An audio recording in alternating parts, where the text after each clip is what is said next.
పెళ్లి చేయాలి సంబంధం చూస్తున్నా అన్న ఆ పిల్లకి ఇలాగ అయిపోయింది. ఇంతలో ఈ ఘోరం జరిగింది. మళ్ళీ మీరు పిలిచిన తర్వాత కూడా పోలీసులు అసలు మీకు ఏ సమాధానం చెప్తున్నారు? అంతా తప్పు మీ అమ్మాయిదే ఇట్లానే మాట్లాడుతున్నారా వాళ్ళు కూడా? అసలు ఏమన్నా మాతో పోలీసులు ఏం మాట్లాడలేదు సార్.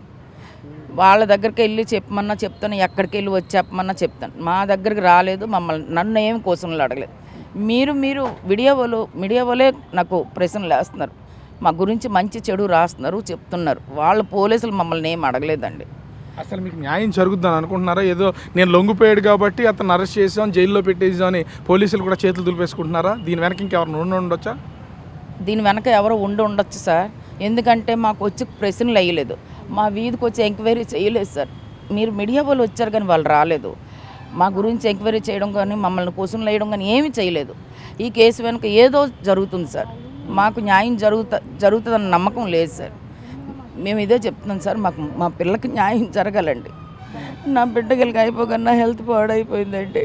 కొద్దిగా బాగుండేది కాదు, ఇప్పుడు పూర్తిగా పాడైపోయింది. ఇమీడియట్గా హాస్పిటల్లో జాయిన్